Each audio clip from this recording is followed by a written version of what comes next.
नमस्कार, बहुत बहुत स्वागत है आप सभी का डीडी न्यूज के इस खास कार्यक्रम इस वक्त में। मैं हूं निखिल सिंह और सबसे पहले आपको इस शो में बता दें कि इस वक्त का जो समय है वो बदल गया है। अब से रोजाना आप इसको 3 बजे देख सकेंगे और इस वक्त में क्या रहती हैं बड़ी खबरें जिनके बारे में विस्तार से जानने समझने को लेकर आपके मन में जिज्ञासा है। क्या है इन खबरों के मायने और क्या है इनके पीछे का एजेंडा, तो अगले 1 घंटे में हम बात करेंगे कुछ ऐसी ही बड़ी खबरों की जिस पर चर्चा जरूरी है।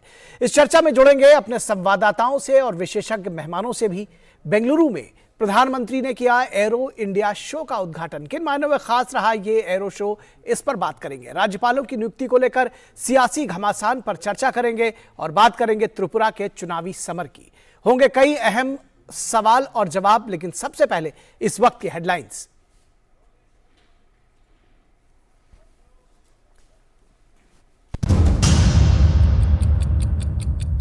बेंगलुरु में प्रधानमंत्री ने किया एरो इंडिया शो का उद्घाटन। वायुसेना की ताकत और स्वदेशी लड़ाकू विमानों के शानदार प्रदर्शन पर जताया गर्व। कहा फाइटर पायलट की तरह आगे बढ़ रहा है अमृतकाल का भारत।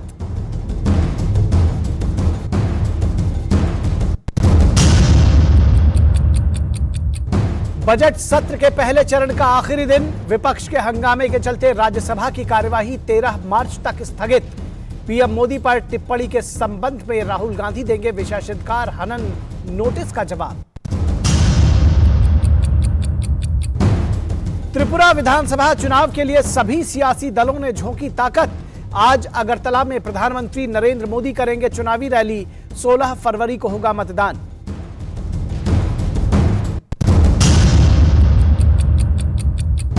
राज्यपालों की नियुक्ति को लेकर सियासी घमासान। कांग्रेस ने सुप्रीम कोर्ट के रिटायर्ड जस्टिस अब्दुल नजीर की नियुक्ति पर उठाए सवाल, तो कानून मंत्री किरेन रिजिजू ने कहा भारत किसी की जागीर नहीं, अब संविधान से चलता है देश। और सुप्रीम कोर्ट के मिले 2 और न्यायाधीश। मुख्य न्यायाधीश ने दिलाई जस्टिस राजेश बिंदल और जस्टिस अरविंद कुमार को शपथ। सुप्रीम कोर्ट में 34 जजों की संख्या हुई पूरी।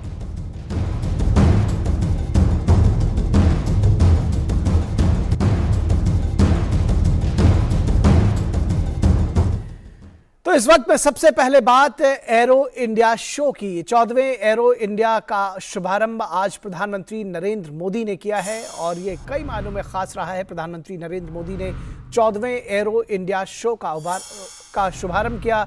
यलहंका के वायुसेना केंद्र में यह शो आयोजित किया जा रहा है। 5 दिनों तक चलेगा यह शो और 5 दिनों तक चलने वाला यह भव्य एरो इंडिया शो यलहंका के वायुसेना केंद्र में आयोजित हो रहा है। रक्षा क्षेत्र में आत्मनिर्भरता की राह पर आगे बढ़ रहे देश की क्षमता को प्रदर्शित करता है एरो इंडिया शो। अब तक का सबसे बड़ा एरो शो लगभग 35,000 वर्ग मीटर के क्षेत्रफल वाले समारोह स्थल पर हो रहा है ये आयोजन।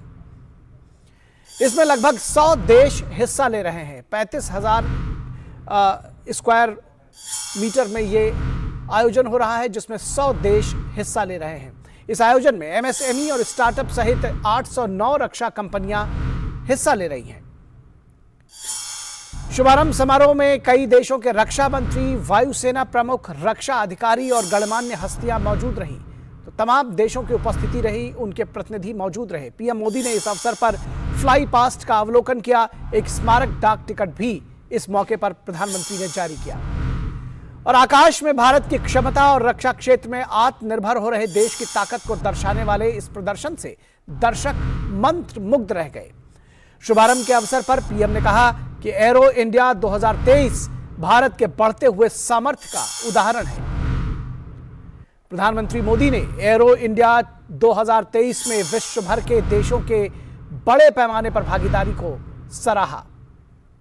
पीएम मोदी ने कहा कि आज देश भारत को रक्षा बाजार नहीं बल्कि रक्षा साझीदार के तौर पर देख रहा है। पीएम मोदी ने कहा कि नया भारत अब न कोई मौका खोएगा और न ही अपनी मेहनत में कोई कसर छोड़ेगा। पीएम मोदी ने कहा कि रक्षा क्षेत्र में जबरदस्त संभावनाओं को देखते हुए निजी क्षेत्र को इसमें निवेश करना चाहिए। तो 14वें एरो इंडिया शो का शुभारंभ प्रधानमंत्री नरेंद्र मोदी ने आज किया।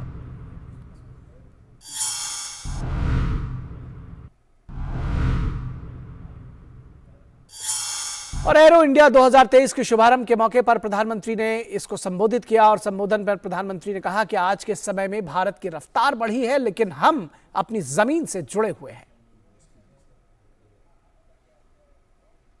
साथियों, अमृत काल का भारत एक फाइटर पायलट की तरह आगे बढ़ रहा है। एक ऐसा देश जिससे ऊंचाइयां छूने से डर नहीं लगता, जो सबसे ऊंची उड़ान भरने के लिए उत्साहित है। आज का भारत तेज सोचता है, दूर की सोचता है और तुरंत फैसले लेता है।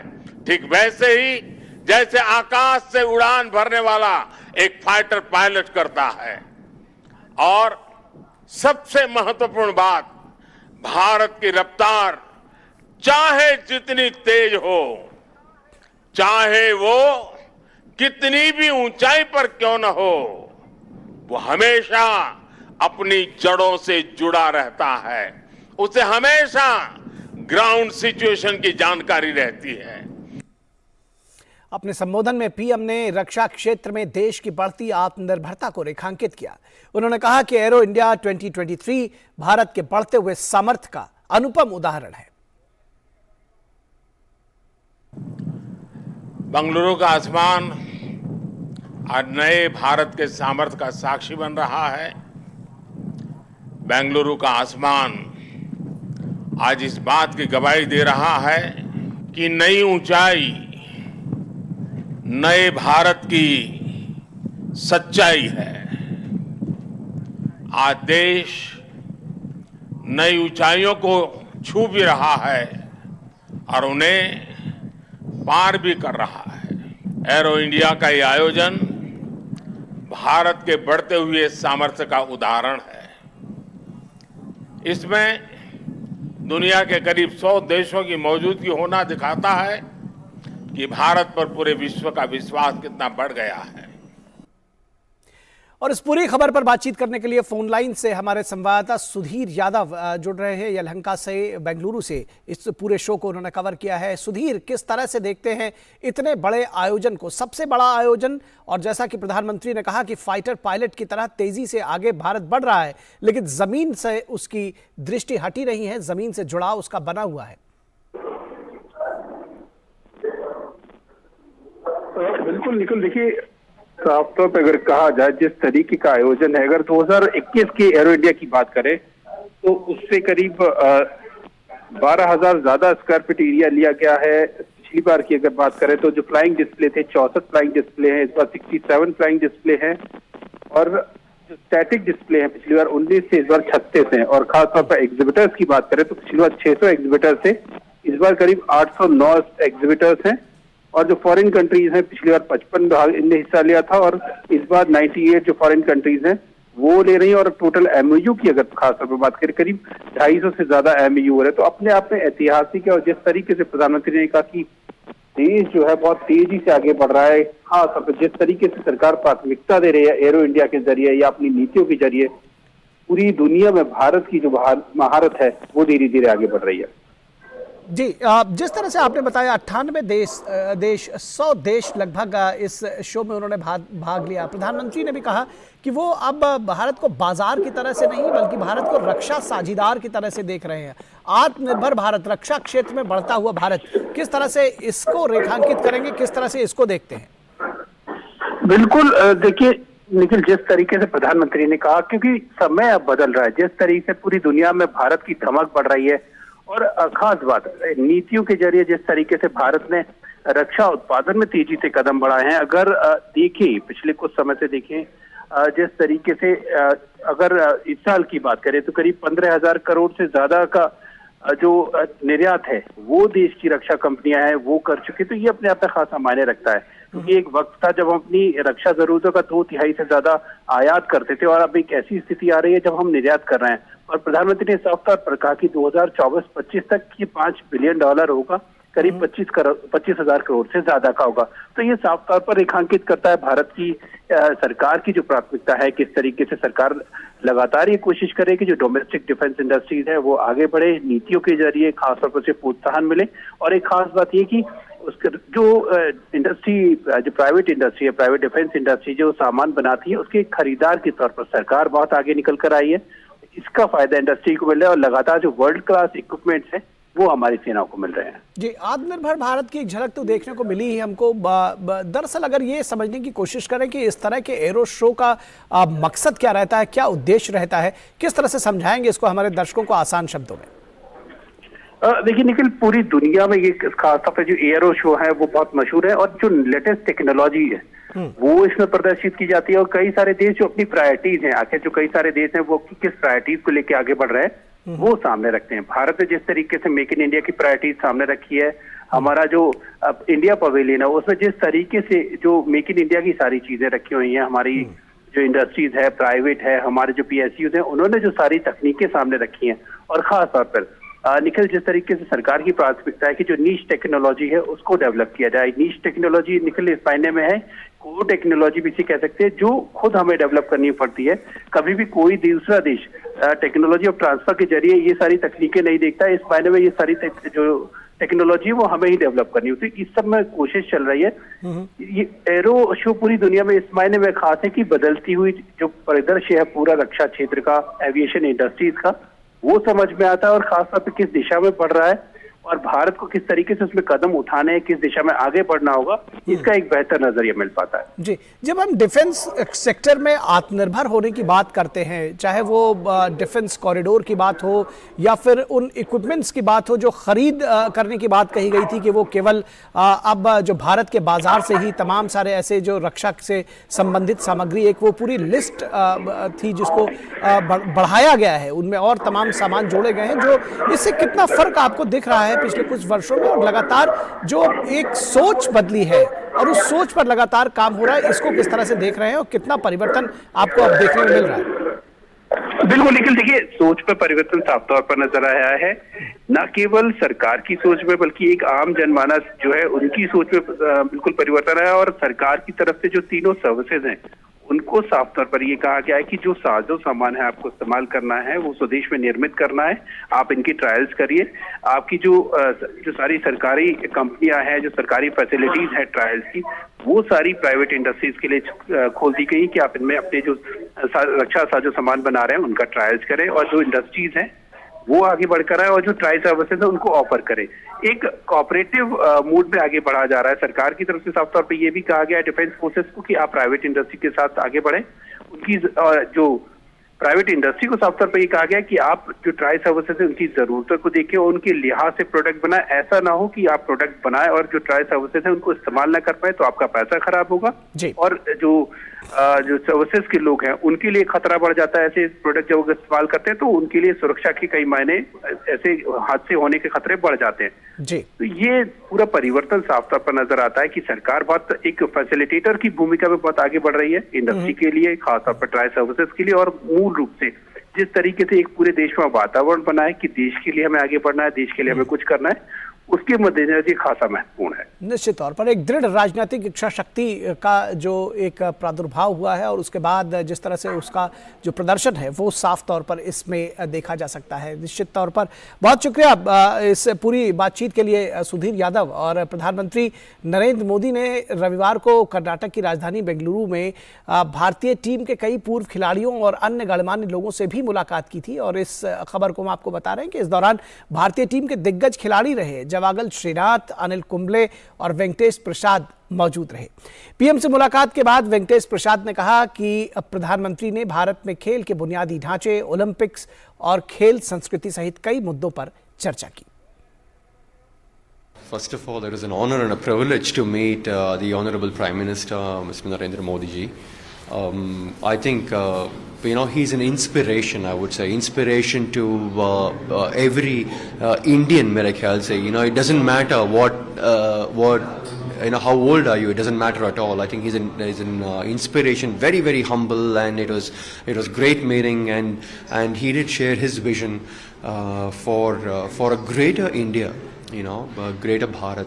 We had a wonderful chat, the wonderful conversation, wonderful discussion that we had, and it was, for me, it was a dream come true, I would say, to have met the Honorable Prime Minister. I think it was just wonderful, and I wish him the very best for the kind of work that he's doing for the country, and wish every single Indian to follow what he is, what he's doing, for greater India.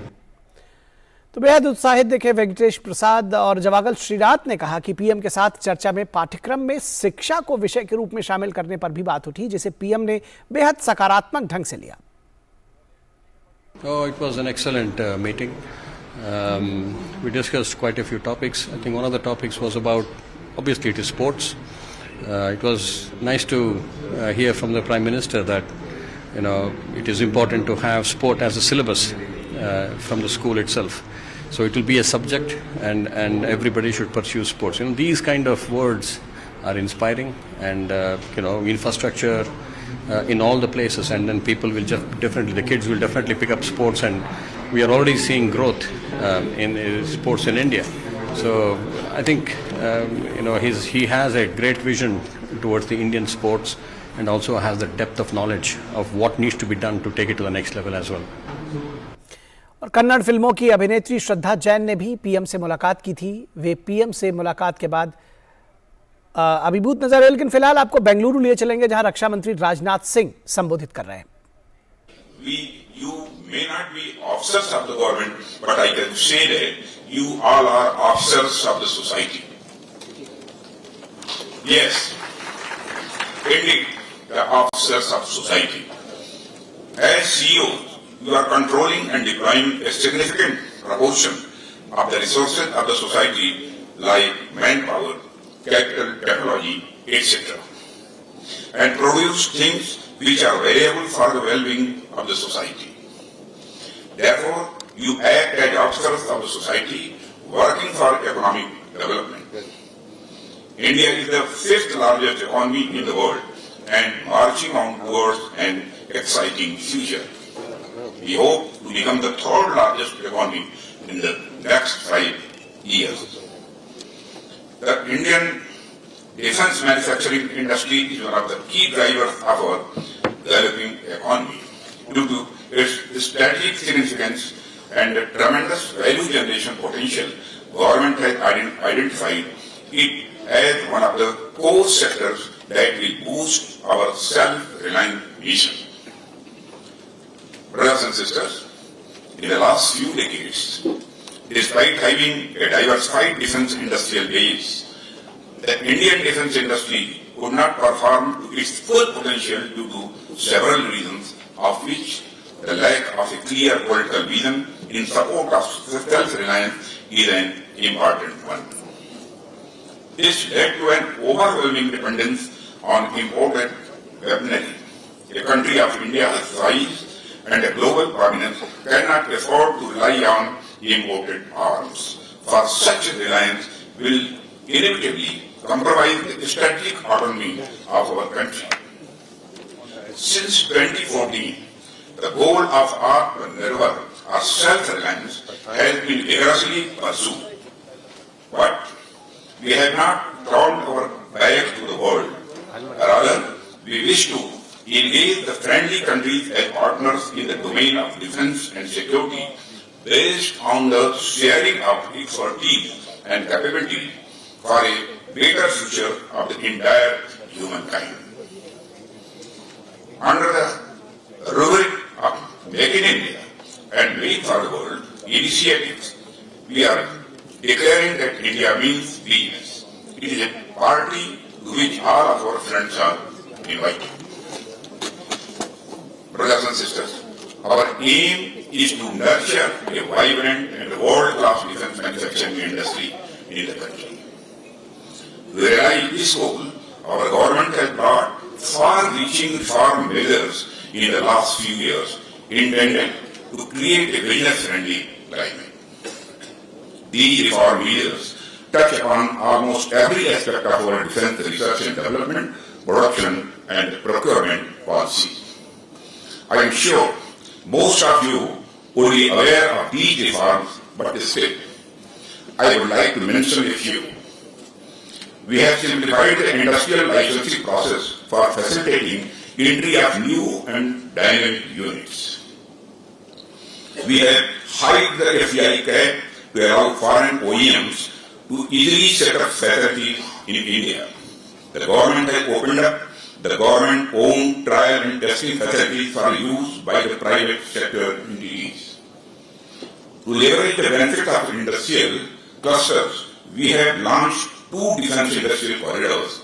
Moreover, to promote a culture of research and development and innovation among the startups and small firms, 2 schemes, TDF and IDF, have been put in place. I can go on and on, but I think the point has been made. Dear friends, more significantly, we have simplified our defense procurement procedures to make them more transparent and easier to comprehend. Unlike the past, when import was the default option, indigenization is the mantra today. This is intended to provide a sort of demand assurance for the domestic units. The recently announced hike in the defense outlay in the Union Budget 2023-24 will further give boost to the demand generation for the defense industrial sector. I am confident that with all the initiatives, the defense and aerospace industry will use the opportunity for expansion, both quantitatively and qualitatively, so that their products can compete with the established gold defense and aerospace companies in the export market. Friends, it gives me immense satisfaction that our efforts have borne fruit. There is a growing enthusiasm and a greater participation of private players in the defense production over the last few years. However, we cannot afford to rest on our laurels. Much more needs to be done to make India a true defense manufacturing hub for the world. Friends, please allow me to share with you a major concern regarding our drive of self-reliance in defense manufacturing. We need to design, develop, and manufacture cutting-edge defense products using critical technologies here in India and not just remain an assembly workshop. The drive of indigenization needs to be honestly supported by all of us, business leaders included. As industry leaders, it becomes your responsibility to the Indian government in this national endeavor. Having said that, I also want to assure you that this government is open to new ideas and is committed to fully harness the energy, entrepreneurial spirit and capability of our private sector partners in the area of defense production. You can come to me and freely discuss anything that you think merits our attention.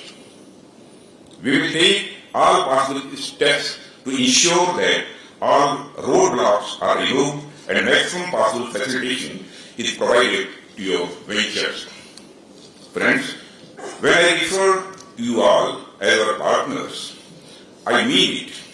Our partnership based on equality and mutual respect is reflected in the very name of this event, CEO's Round Table.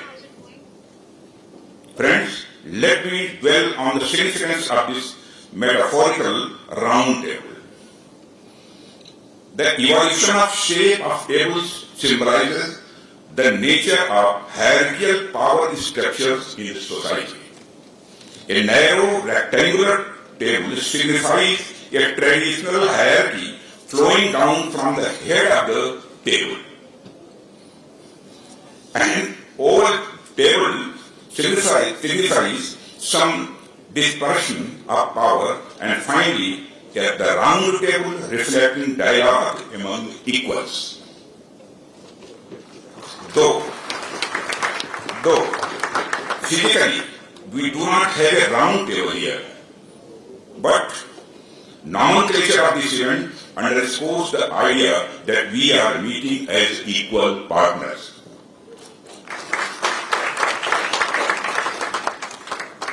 brothers and sisters. I am using brothers and sisters and friends both. I would like to end my address by congratulating the officials of MOD for organizing this ceremony. I am confident that CEO's Roundtable in Aero India 2023 will sow the seeds of successful new ventures and partnership, boost investment, expand indigenous manufacturing, and bolster air sports and defense ecosystem in India. Thank you very much. Jai Hind.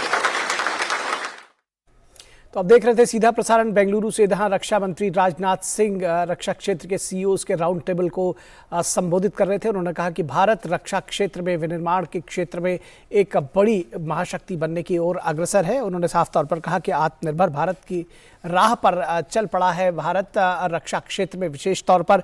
और उन्होंने कहा कि imported arms पर भरोसा करते हुए आत्मनिर्भर नहीं बना जा सकता और एक बिजनेस फ्रेंडली माहौल प्राइवेट सेक्टर में इन्वेस्टमेंट के लिए सामने लेकर आया गया है। वर्ल्ड क्लास मैन्युफैक्चरिंग हब बनाने का जो मकसद है उसको पूरा किया जाएगा और उसके लिए तमाम जो कार्रवाई है वो की जा रही है, तमाम जो नियम हैं वो बदले गए हैं। उन्होंने कहा कि मैन्युफैक्चरिंग का जो सेक्टर है, रक्षा मैन्युफैक्चरिंग का, ये पूरी जो अर्थव्यवस्था है उसको एक गति देगा और आत्मनिर्भर भारत के सपने को सच कर सकेगा। और अब बढ़ते हैं अगली खबर जो हम आपको दिखा रहे थे कि किस तरह से प्रधानमंत्री नरेंद्र मोदी के बेंगलुरु दौरे के दौरान उनसे तमाम लोगों ने मुलाकात की, खिलाड़ियों ने और फिल्म के जगत से जुड़े हुए लोगों ने। कन्नड़ फिल्मों की अभिनेत्री श्रद्धा जैन ने भी पीएम से मुलाकात की थी। वे पीएम से मुलाकात के बाद अभिभूत नजर आई। Meeting the Prime Minister of our country, how do you quickly put it in words? I'm still in a daze. He met me and we shook hands as I entered the room, and he said, Ayo. Ayo is a prefix to my social media handle. It's called Ayo Shraddha, and the fact that he remembered it and he remembered my face and Ayo, and he said Ayo. In fact, if the photographers have clicked that picture, it's a picture of he going Ayo and me going, because I did not expect him to say that. It was a very, very wonderful, warm chat. He told us how proud he was about the way South Indian film industry has showcased the beauty of our country, the richness of our country. और कन्नड़ फिल्मों के superstar Rishabh Shetty ने PM से मुलाकात की। ऋषभ शेट्टी ने कहा कि पीएम ने दक्षिण भारतीय फिल्मों के कंटेंट को सराहा। It's like a dream come true. मैं उनको, प्रधानमंत्री जी को मैं एक महान नायक मानता हूं और उनको मिलके बहुत खुशी हुआ है। साथ साथ हमारे जो कन्नड़ा इंडस्ट्री और इंडियन इंडस्ट्री का आज क्या चल रहा है, तो और कन्नड़ा इंडस्ट्री में हमको इधर क्या क्या चाहिए, तो उसके बारे में भी पूछा है उन्होंने। और उन्होंने भी जो आगे का दिन में क्या क्या कर सकते हैं वो भी बताया है।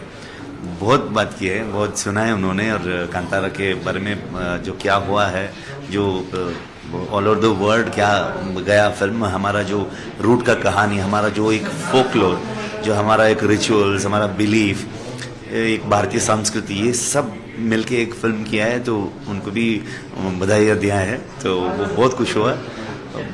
बहुत बार कांतारा उनके मुंह में आया तो वो सुन के बहुत खुशी हुआ मुझे।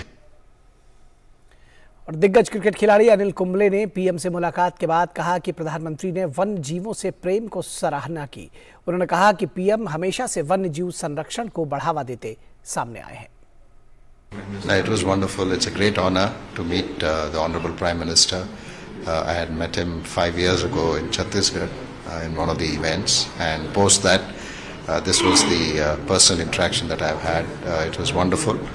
So he said, we've got cheetahs now, you should come and take pictures, photographs of the cheetah. So when I was part of the wildlife board here in Karnataka, I had gone to request the then chief minister, he was the chief minister of Gujarat at that time, and I told him that the lions that he gave us to Mysore Zoo, one of the lions is still doing well, and the pair littered, and we have a few lions now in the zoo thanks to him, and it was wonderful to interact. और अब बढ़ते हैं अगली खबर की तरफ, अगले एजेंडे की तरफ। राज्यपालों की नियुक्ति पर बवाल का मकसद आखिर क्या है, इस पर हम चर्चा करेंगे आगे। और राष्ट्रपति द्रौपदी मुर्मू ने 12 राज्यों और 1 केंद्र शासित प्रदेश में नए राज्यपालों की नियुक्तियां की हैं। और इस नियुक्ति के बाद से कांग्रेस ने इस पर प्रश्न चिन्ह खड़े किए हैं, लेकिन विपक्षी दलों खासकर कांग्रेस पार्टी ने राज्यपालों की नियुक्ति को सियासी मुद्दा बनाने की कोशिश की है। कांग्रेस पार्टी का निशाना खासकर सुप्रीम कोर्ट से सेवानिवृत्त जज जस्टिस अब्दुल नजीर को लेकर है। जस्टिस अब्दुल नजीर की नियुक्ति पर कांग्रेस को ऐतराज है। जस्टिस नजीर को आंध्र प्रदेश का राज्यपाल बनाया गया है।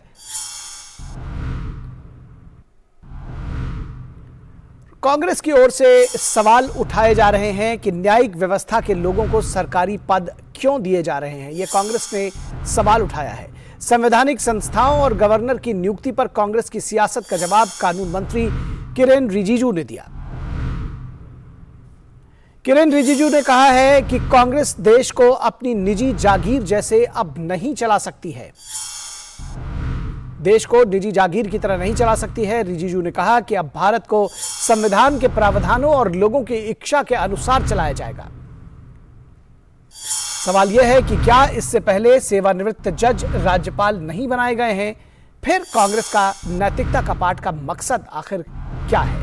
पूर्व chief justice of India P Sadashivam और न्यायमूर्ति एम फातिमा को पहले भी राज्यपाल बनाया गया है, फिर जस्टिस नजीर को लेकर यह सवाल क्यों? संविधान में राज्यपाल की नियुक्ति को लेकर स्पष्ट दिशा निर्देश दिए गए हैं और उसका पालन किया जा रहा है। देश के संविधान में किसी जज को राज्यपाल या दूसरे संवैधानिक पदों पर नियुक्ति को लेकर कोई मनाही नहीं है। संविधान के आर्टिकल 157 और 158 में योग्यता को लेकर साफ निर्देश दिए गए हैं कि कौन सा व्यक्ति राज्यपाल बन सकता है, उसकी क्या योग्यता होनी चाहिए। भारत का नागरिक जो किसी लाभ के पद पर ना हो और ना ही किसी सदन की उम्मीदवारी करता हो, उसे राज्यपाल बनाया जा सकता है। तो क्या जस्टिस नजीर का विरोध उन ऐतिहासिक फैसलों के कारण हो रहा है जिसमें वे शामिल रहे हैं? यह एक बड़ा सवाल है। जस्टिस नजीर ने संवैधानिक पीठ में रहते हुए राम मंदिर विवाद और 3 तलाक जैसे गंभीर सामाजिक समस्याओं पर निर्णय सुनाया था। तो राष्ट्रपति द्रौपदी मुर्मू ने 12 राज्यों और 1 केंद्र शासित प्रदेश में कुछ नए राज्यपालों की नियुक्ति की है और इसको लेकर के कांग्रेस ने कुछ सवाल खड़े किए हैं, खासतौर पर आंध्र प्रदेश के राज्यपाल अब्दुल नजीर की नियुक्ति को लेकर के। और राष्ट्रपति अभिभाषण के चर्चा में पीएम ने कांग्रेस पार्टी के संवैधानिक संस्थाओं के दुरुपयोग की याद दिलाई थी। पीएम ने तब कहा था कि एक प्रधानमंत्री ने आर्टिकल 356 का 50 बार उपयोग किया था। जरा इतिहास उठा करके देख लीजिए, वो कौन पार्टी थी, वो लोग कौन सत्ता में बैठे थे जिन्होंने आर्टिकल 356 का सबसे ज्यादा दुरुपयोग किया।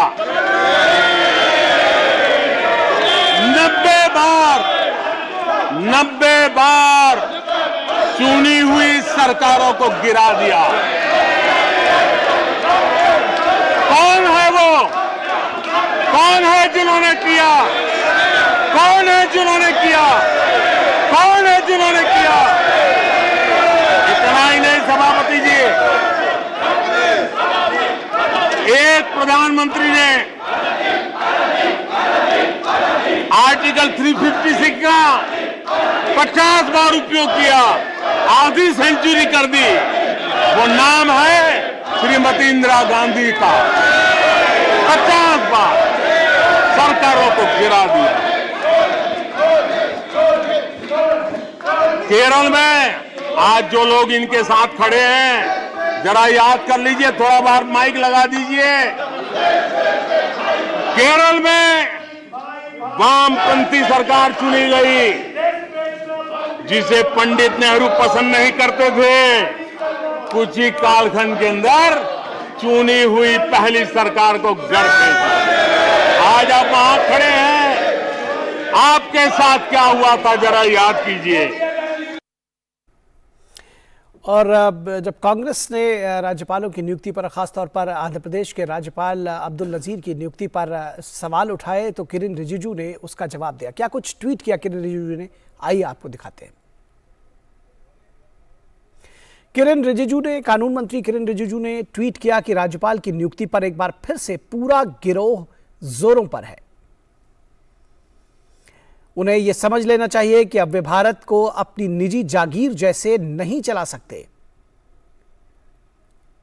अब भारत को संविधान के प्रावधानों और लोगों की इच्छा के अनुसार चलाया जाएगा। तो ये ट्वीट था किरेन रिजिजू का। इस विषय पर चर्चा करेंगे। हमारे साथ में 3 खास मेहमान जुड़े हुए हैं, लेकिन उनके पास जाएं और इस चर्चा को आगे बढ़ाएं उससे पहले यहां रुकेंगे एक छोटे से ब्रेक के लिए। कहीं मत जाइएगा, ब्रेक के ठीक बाद हमारी इस पर चर्चा जारी रहेगी।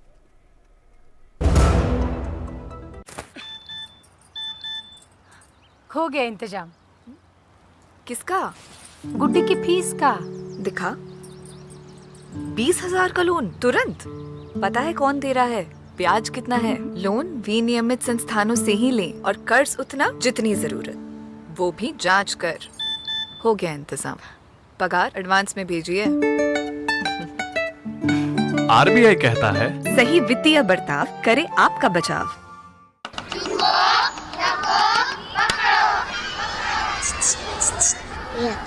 समझ गए सब?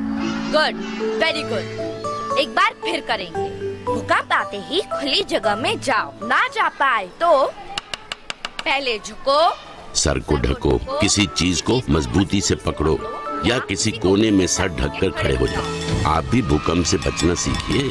तैयारी में है समझदारी। आपके हित में तत्पर एनडीए में।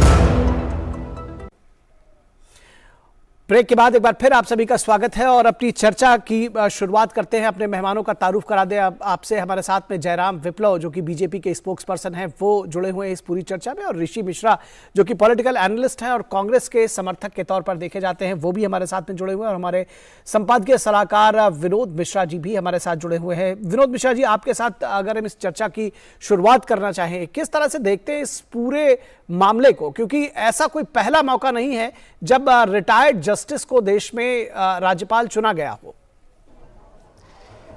देखिए निखिल, जब आप कहते हैं ना ये दिल्ली में जो ये एक इकोसिस्टम है जिसकी बात प्राइम मिनिस्टर बार बार करते रहे हैं, उनकी तरफ से आप देखिए कि किस तरह से एक चीफ जस्टिस, रिटायर्ड जस्टिस को लेके जो किस तरह के आरोप और प्रत्यारोप का सिलसिला चल पड़ा है, ये गवर्नर के जब से उनकी नियुक्ति हुई है। आप देखिए कि जो कांग्रेस के सबसे बड़े कद्दावर लीडर है अभिषेक मनु सिंघवी ने ट्वीट किया है और ये राशिद अलवी साहब ने ट्वीट किया है और उन्होंने एक बयान भी दिया है। तो इस तरह के आप ये देखिए कि एक जस्टिस के बारे में वो किस तरह की सोच रखते हैं। चलिए अभी यहाँ रोकना चाहेंगे, यहाँ आपको रोकना चाहेंगे। अगरतला ले चलेंगे अपने दर्शकों को, जहाँ प्रधानमंत्री नरेंद्र मोदी का एक रोड शो इस वक्त चल रहा है। अगरतला आपको सीधे ले चल सकते हैं। ये सीधी तस्वीरें आप अगरतला से देख रहे हैं, जहाँ प्रधानमंत्री नरेंद्र मोदी का रोड शो इस वक्त जारी है। देख सकते हैं सड़क के दोनों तरफ बड़ी संख्या में लोग जुटे हुए हैं। भारी भीड़ उमड़ी है प्रधानमंत्री नरेंद्र मोदी को देखने के लिए। ये अगरतला से ये जो तस्वीरें आप देख रहे थे वो अगरतला से थी और भारी भीड़ लोगों की जुड़ी हुई है। बीजेपी के कार्यकर्ता भी मौजूद हैं, आम जनता भी मौजूद है और प्रधानमंत्री की एक झलक पाने के लिए तमाम सारे लोग वहां पर जुटे हुए हैं। इस तरह की आइए एक बार आपको फिर से लिए चलते हैं अगरतला। अगरतला की ये तस्वीरें हम आपको दिखाएंगे बाद में, लेकिन फिलहाल अपने गेस्ट के पास एक बार वापस चलते हैं और चलते हैं विनोद मिश्रा जी के पास में। विनोद मिश्रा जी, आप चर्चा कर रहे थे कि दरअसल किस तरह से ये जो पूरा मामला है इसको किस चश्मे से देखना चाहिए, क्यों इस तरह की जो नियुक्तियां हैं उनका विरोध, उसके पीछे का कारण। जी निखिल, मैं समझ रहा हूं कि हम लोग इस चर्चा को आगे बढ़ाएं उससे पहले जो कब से जो इस चर्चा के केंद्र बिंदु में या आरोप के केंद्र बिंदु में जो जस्टिस अब्दुल नजीर रहे हैं उन पे चर्चा करें। अभी जनवरी में उनका रिटायरमेंट हुआ है और उनके रिटायरमेंट के समय में जो चीफ जस्टिस अभी के हैं चंद्रचूड़ साहब, उन्होंने उनके बारे में क्या कहा था। तो उन्होंने कहा था कि चंद्रचूड़ ने कहा था जस्टिस नजीर के बारे में कि ये एक साधारण से असाधारण का जो एक कृतित्व रहा है उसके प्रतिबिंबित करते हुए एक जस्टिस नजीर साहब दिख रहे हैं। आप ये देखिए, एक गरीब परिवार से आने वाले, कर्नाटक के गरीब परिवार से, मंगलुरु के इलाके से आने वाले जस्टिस नजीर जो थे, वो कभी मछुआरे के साथ में काम करते थे और मछली भी पकड़ते थे। उनका परिवार जो था वो खेतीबाड़ी में मजदूरी का काम करते थे, और उस बैकग्राउंड से आए हुए जस्टिस नजीर ने किस तरह से अपने को एक शख्सियत बनाया, और सुप्रीम कोर्ट से लेके हाई कोर्ट से लेके सुप्रीम कोर्ट तक का देखिए उनका सफर, कि उस सफर में वो जो बोल्ड डिसीजन देने के लिए वो जस्टिस नजीर जाने जाते हैं। और आप इस जस्टिस नजीर पे इसलिए तोहमत लगा रहे हैं कि उन्होंने ट्रिपल तलाक के इशू पे उन्होंने अपना फैसला सुनाया था, उन्होंने राम मंदिर के इशू पे अपना फैसला सुनाया था। ऐसे दर्जनों ऐसे मामले हैं जिनमें उन्होंने साहसिक अपना एक फैसले का परिचय दिया था। आपको याद होगा निखिल कि अभी जो आपके साथ में प्रवक्ता बैठे हुए हैं वो इसका जवाब बेहतर देंगे कि जब राम मंदिर का जो इतने सालों 300 साल पुराना ये मामला था और जब सुप्रीम कोर्ट के सामने आया था, तो जस्टिस नजीर ने उसमें क्या लिखा था। जस्टिस नजीर ने कहा कि हो सकता है कि मेरे फैसले से अगर हम इसके अगेंस्ट में देते तो शायद कुछ लोग खुश होते और कुछ लोग हमारी तारीफ भी करते, लेकिन ये देश का मामला है, ये देश के उस महत्वपूर्ण संस्थान के मामला है जिसको हमें एक बार मिलकर इस पे एक फैसला देना जरूरी था, और उन्होंने राम मंदिर के पक्ष में फैसला दिया था। तो ये दिखाता है कि आपकी कांग्रेस की उस समय की मानसिकता क्या है, जो आप जस्टिस नजीर को इसलिए बार बार उन पे आरोप लगाते हैं या सरकार पे आरोप मरते हैं कि उन्होंने ये ऐतिहासिक फैसला के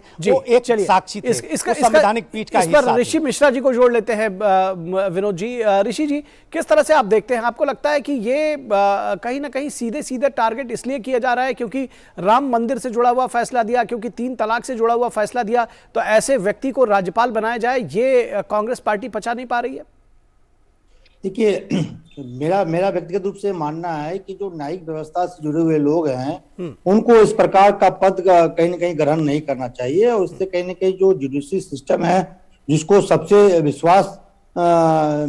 विश्वासपूर्ण सिस्टम माना जाता है, उस पर कहीं ना कहीं संदेह खड़ा होता है। देखिए, ये मैं नहीं करता हूँ, यदि आप अरुण जेटली साहब के पूर्व के बयान को भी यदि आप देखेंगे, अरुण जेटली साहब ने बिल्कुल कहा था कि रिटायर्ड से पहले के फैसले रिटायर के बाद मिलने वाले नौकरियों से कहीं ना कहीं प्रभावित होती है।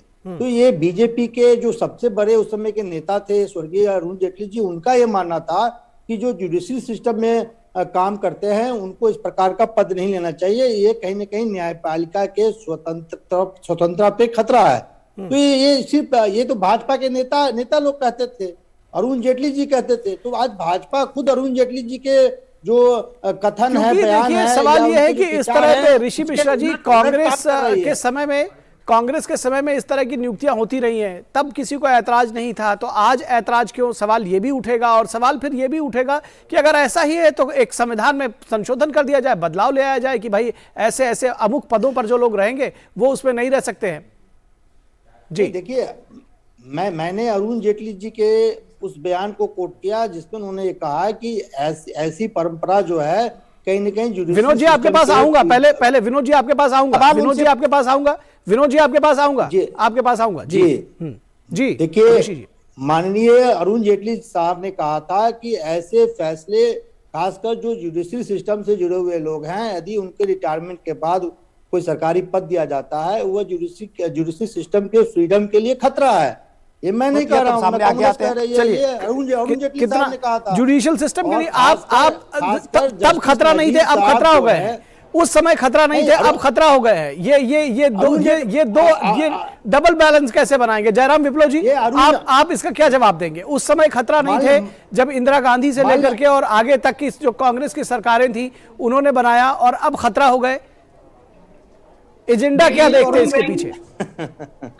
सबसे बड़ी बात है, जब कोई सवाल उठता है तो एक सबसे बड़ी चीज लोग ये भी देखते हैं कि सवाल उठाने वाले लोग कौन हैं, और उन्होंने उस संदर्भ में क्या क्या पूर्व में काम किए हैं। तो कांग्रेस पार्टी के संदर्भ में कई उदाहरण आपने अपने कार्यक्रम के शुरुआत में ही दिखाया, और कुछ उदाहरण और बता देता हूं, दर्शकों को समझने में आसानी होगी। ये वही कांग्रेस पार्टी है जिसके राज में जस्टिस मुख्य न्यायाधीश रहे रंगनाथ मिश्रा, जस्टिस हिदायतुल्ला, मोहम्मद हिदायतुल्ला और जस्टिस फहरुल इस्लाम जैसे उदाहरण मिलते हैं, जिनको कि उनकी सेवा के बाद राज्यसभा भेजा गया था, तब तो देश में शक नहीं किया, देश की जुडिशियरी की स्वतंत्रता को खतरे में किसी ने नहीं बताया।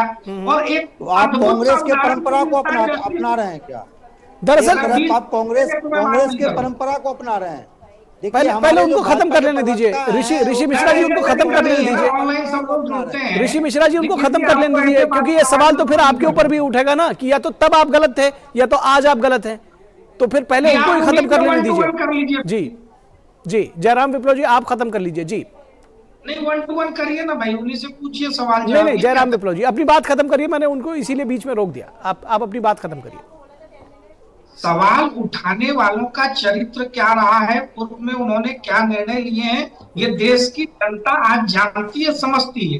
सोशल मीडिया और इंटरनेट सर्चिंग का युग है, तो 1 सेकंड में कोई भी जाकर के इनके अतीत को ढूंढ लाता है, और अतीत में जो नाम मैंने बताया वो कांग्रेस पार्टी की सच्चाई रही है, लेकिन कभी इस पर किसी ने सवाल नहीं उठाए। और सवाल उठता है कि इसके पहले भी इन्होंने कई बार ऐसी बातें कही है।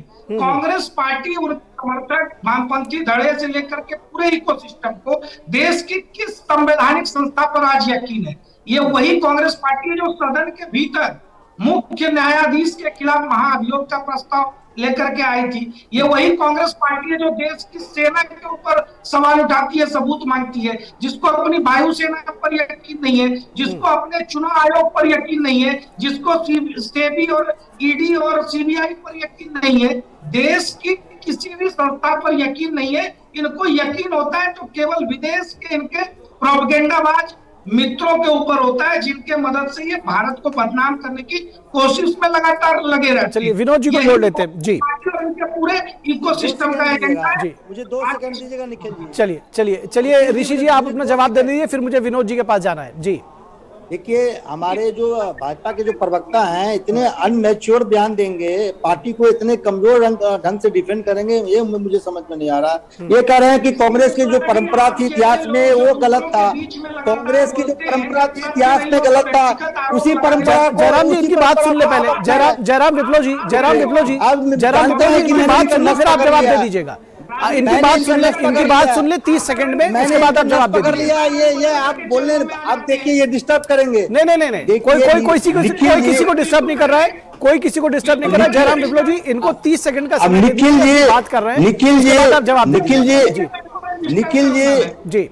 एंकर महोदय आप अरे मैं जयराम जी आप थोड़ा शांत हो। जयराम विप्लव जी थोड़ी देर के लिए शांत हो जाए, थोड़ी देर के लिए शांत हो जाए। ऋषि जी अपनी बात आप रख लीजिए, इधर उधर की बात ना करिए, बात रखिए जल्दी, बात रखिए। निखिल जी आप विद्वान एंकर हैं, इन्होंने क्या कहा कि जो कांग्रेस की परंपरा थी वो गलत थी, तो फिर ये खुद दोहरा रहे हैं कि जो कांग्रेस की परंपरा थी वो उसको दोहरा रहे हैं। कांग्रेस ने पूर्व में जो जुडिशरी सिस्टम से जुड़े हुए लोग थे उनके रिटायरमेंट के बाद नियुक्ति दी, नहीं उन्होंने ये प्रश्न नहीं किया, हालांकि वो उसको डिफेंड खुद करेंगे, लेकिन उन्होंने कहा कि अगर वो परंपरा, तब ये बात तो मैं भी कह रहा हूं कि या तो वो गलत थी या तो आप गलत हैं, तो आप ये निश्चित तय करिए कि कब गलत थे। जयराम विप्लव जी से जवाब लेंगे, आपने अपनी बात कह दी, अब जयराम विप्लव जी से जवाब लेंगे। जयराम विप्लव जी बहुत जल्दी से अपना जवाब दीजिए, मुझे विनोद जी के पास जाना है 30 सेकंड में। जी तमाम समर्थकों के पास जब तर्क नहीं होता है तो वो इसी प्रकार की बातें करते हैं। मैं तो नहीं कहा। अरे अरुण जेटली साहब का अपमान मत कीजिए। अरे भैया अरुण जेटली साहब, नहीं देखिए इस तरह से बीच में बोलने से नहीं चलेगा, इस तरह से बीच में बोलने से नहीं चलेगा। एक आदमी बोलिए। जयराम जी जल्दी से खत्म करिए। जी संवैधानिक दायित्व है जिसका पालन लोग कर रहे हैं। अरुण जेटली साहब को कम से कम आप नमन करते हुए माफी मांग लीजिए। अरुण जेटली साहब ने क्या कहा था? अरुण जेटली साहब ने सदन में क्या कहा था? ऑन रिकॉर्ड है पार्लियामेंट में। चलिए उसको अयोग्यता क्यों सिद्ध करना चाहते हैं कांग्रेस वाले? अरे अरुण जेटली साहब ने क्या कहा था? विनोद मिश्रा जी को जोड़ूंगा, विनोद मिश्रा जी को जोड़ूंगा। विनोद जी एक बात बताइए कि ये जिस तरह से संवैधानिक संस्थाओं के प्रमुखों के ऊपर, उनसे जुड़े हुए लोगों के ऊपर सवाल उठाए जा रहे हैं, ये क्या सभी लोगों की ईमानदारी पर, उनकी सदाशयता पर, उनकी कार्यक्षमता पर ये कहीं ना कहीं प्रश्न चिन्ह उठाना नहीं है? ये एक तरह से भारतीयता पर, भारतीयों पर, ये सबके ऊपर प्रश्न चिन्ह हुआ। आपको लगता है? नीरज जी, आपने बहुत सही सवाल किया। आपको अभी नीरज जी हमारे कांग्रेस के प्रवक्ता हैं, वो नस पकड़ रहे थे, पता नहीं क्या नस पकड़ रहे थे बीजेपी के प्रवक्ता का, लेकिन शायद वो नस पकड़ने के बदलाए वो सोशल मीडिया पकड़ रहे हैं। अभी उनके जितने भी कांग्रेस के आला लीडर हैं या प्रवक्ता हैं, वो जिस तरह से आरोप प्रत्यारोप का जिस तरह से सोशल मीडिया पे कैंपेन कर रहे हैं, उनको ये बात की पता होनी चाहिए कि आप किस प्रोफाइल के बारे में चर्चा कर रहे हैं। एक जजमेंट को लेके आप वो जस्टिस अब्दुल नजीर के बारे में वो कह रहे हैं, वो आदमी के आप प्रोफाइल देखिए, उसका बैकग्राउंड देखिए कि वो आदमी अपने रिटायरमेंट के समय में कहता है कि मेरी तुलना अगर बतख से किया जाए तो एकदम बराबर है इस चीज को, कि उन्होंने कहा कि एक बतख आराम से पानी पे तो चलता है, लेकिन वो पानी के साथ अंदर में कितना संघर्ष करता है। तो ये एक जीवन रहा है जिस व्यक्ति का, जिसने संघर्ष करके अपने को जीवन में इस तरह के लाया है, जो अपने फैसले के कारण, अपने सच्चाई के कारण जाना जाता है। उस पे आरोप एक प्रत्यारोप लगा रहे हैं, सिर्फ सोशल मीडिया पे ट्रेंड करा रहे हैं एक जजमेंट को लेके, और वो जजमेंट राम मंदिर को लेके। अरे आप कांग्रेस के प्रवक्ता इस बात को जवाब दें कि क्या आप सुप्रीम कोर्ट के फैसले से तो सहमति दिखाते हैं, लेकिन उस जज का विरोध करते हुए दिखते हैं। सवाल ये नहीं है, सवाल ये है कि आज के दौर में हो क्या रहा है। आप देखिए कितने जो अपोजिशन के स्टेट में गवर्नर हैं, चाहे वो आरिफ मोहम्मद खान हो, तमिलनाडु के गवर्नर हो, या फिर आप झारखंड के गवर्नर को देख लीजिए, हर जगह गवर्नर, या अभी बंगाल में देखिए अभी धनखड़ साहब जो आपके अभी राज्यसभा में हैं, उन लोगों ने किस तरह से वहां के स्टेट गवर्नमेंट का अपोजिशन एक तरह से झेला है। तो आप हर जगह एक नैरेटिव ये बनाते हैं गवर्नर को लेके कि ये सेंटर का एजेंट है। तो भाई ये सेंटर के तरफ से या संविधान के तरफ से उनको जो अधिकार मिला है किसी गवर्नर को, और वो अगर गवर्नर अपने अधिकारों को लेकर, अगर आरिफ मोहम्मद खान वहां पे केरल में काम कर रहे हैं, तो आप उनको तुरंत एजेंट बना देते हैं। आप कभी धनखड़ साहब को एजेंट बना देते थे, आप अभी तमिलनाडु के गवर्नर जो है उनको बना देते हैं। तो ये सारी चीज जो है कि आप अपने फायदे और नुकसान के खांचे में हर संवैधानिक संस्थाओं को रखते हैं। अगर जजमेंट आपके सपोर्ट में आया तो ये बहुत अच्छा जजमेंट है, अगर ये देश के हित में आया तो आप उसमें अपना नैरेटिव देते हैं। तो ये सारा खेल जो है, ये नैरेटिव जो है, वो सिर्फ पब्लिक में एक परसेप्शन बनाने की बात है। पब्लिक में परसेप्शन बनाने का खेल है ऋषि मिश्रा जी, पब्लिक में परसेप्शन बनाने का खेल है। अगर आप उस जजमेंट से सहमत है, जिस तरह से विनोद जी ने कहा कि अगर आप राम मंदिर के जजमेंट से सहमत हैं, तो जो जजमेंट देने वाले जज से आपको क्या दिक्कत है? देखिए, संवैधानिक संस्थाओं में हमारा विश्वास है, लेकिन कुछ दिनों से जब जिस प्रकार के डिसीजन हो रहे हैं, माननीय पॉलिटिकल एडिटर साहब बताएं कि हिंदुस्तान के इतिहास में कब हुआ है कि जब सीबीआई का डायरेक्टर के ऑफिस को पूरा पुलिस घेर लेता है और रातों। अरे नीरज जी, आप ही के दौर में सीबीआई को तोता कहा था सुप्रीम कोर्ट ने, आप क्यों इस सब चीज बात को बार बार करते हैं? आप थोड़ी सी अपनी तैयारी कीजिए। चलिए, 1 to 1 आप जवाब नहीं देना चाह रहे हैं, आपसे सवाल कुछ पूछा जाता है, ऋषि जी जवाब कुछ देते हैं। आप अगर ट्रैक से हटेंगे तो मैं चर्चा बंद कर दूंगा, अन्यथा 30 सेकंड में मेरे पे सवाल कर रहे हैं तो मुझे तो जवाब देना पड़ेगा। नहीं, मैंने विनोद जी, ऋषि जी 30 सेकंड में जवाब दीजिए। ऋषि जी, मेरे पास समय बहुत कम है, मैं फिर चर्चा बंद करने जा रहा हूँ। 30 सेकंड में जवाब दीजिए। जी, मैं जवाब दे रहा हूँ। तो देखिए, ऐसा क्या है कि जिस विभिन्न महत्वपूर्ण मुद्दे से जुड़े हुए जो जस्टिस हैं, उनके रिटायरमेंट के बाद ऐसा क्या है भाजपा की मजबूरी कि उनको राज्यसभा या गवर्नर। चलिए, ये सवाल तो फिर कांग्रेस से भी पूछा जाएगा कि उनकी क्या मजबूरी थी। जयराम विप्लव जी, नहीं, मैं समझ गया आपकी बात। जयराम विप्लव जी का जवाब लेंगे। चलिए, ये तो फिर पूछा जाएगा कि कांग्रेस की क्या मजबूरी थी, ये तो फिर पूछा जाएगा कांग्रेस की भी क्या मजबूरी थी। जी जयराम जी। कांग्रेस पार्टी की मजबूरी तो यहाँ पर भी साफ दिखाई पड़ती है कि मजबूर है कि उन्होंने अपने किसी प्रवक्ता को यहाँ नहीं भेजा डिबेट में, क्योंकि उनके पास कहने के लिए कुछ नहीं है। अगर वो उंगलियां उठाते हैं तो वो अपने ऊपर उंगलियां उठा रहे हैं। जो अतीत में उन्होंने निर्णय लिए, देश ने उसको स्वीकार किया, देश ने कभी उनकी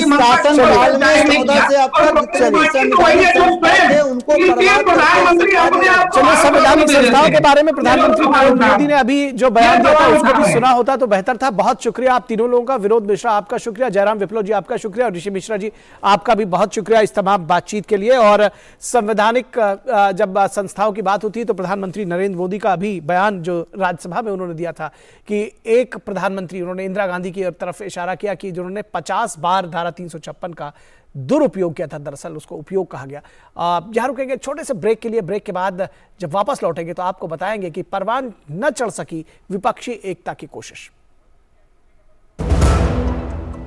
पता है लोग अक्सर मुझसे पूछते हैं कॉल सेंटर का स्टेडी जॉब क्यों छोड़ा? I wanted more out of life. बस मैंने अपना स्टार्टअप शुरू किया। जानना चाहोगे कैसे? Then start up your own business as an LIC agent. यहाँ सब कुछ है। Great products, zero investment, leading organization and unlimited opportunities. तो क्या आप तैयार हैं? LIC एजेंट बनो, अब बड़ा सोचो। हमारी वेबसाइट पर जाएं या अपनी नजदीकी LIC शाखा से संपर्क करें। ब्रेक के बाद एक बार फिर आप सभी का स्वागत है और बात करेंगे संसद की। परवान न चढ़ सकी विपक्षी एकता की कोशिश। आज बजट सत्र के पहले जो पहला चरण था उसका आखिरी दिन रहा और संसद के बजट सत्र के पहले चरण में विपक्षी एकता की कोशिश परवान नहीं चढ़ सकी। उसके लिए कांग्रेस ने तमाम कोशिशें की, मल्लिकार्जुन खड़गे ने कोशिशें की, लेकिन वो परवान चढ़ती हुई दिखी नहीं। सत्र के पहले चरण के आखिरी दिन भी कांग्रेस के मल्लिकार्जुन खड़गे ने बुलाई थी विपक्षी फ्लोर लीडर्स की बैठक, लेकिन टीएमसी, बीआरएस और बीएसपी जैसी पार्टियों ने इस बैठक में दिलचस्पी नहीं दिखाई। इससे पहले भी सत्र के दौरान कांग्रेस की अगुवाई में विपक्ष में एका बनाने की कोशिश करते रहे हैं मल्लिकार्जुन खड़गे और राष्ट्रपति के अभिभाषण पर भी सदन में विपक्षी एकता की कोशिश नाकाम रही थी और खड़गे विपक्षी एकता की बात सदन में करते हैं, लेकिन बाहर, सदन से बाहर ये एकता धराशायी हो जाती है और विपक्षी दलों का अपना अपना एजेंडा और सबके अपने अपने अलग हित है और शायद यही वजह है कि विपक्षी एकता साथ नहीं रह पाती है। कांग्रेस की कोशिश रही है कि राहुल गांधी की अगुवाई में विपक्ष एक हो सके, लेकिन विपक्षी दलों के रवैये से ये साफ है कि वो राहुल गांधी को सामूहिक विपक्ष का नेता नहीं मानते। और यहां पर सीधे चलेंगे हमारे संवाददाता ऋषि कुमार।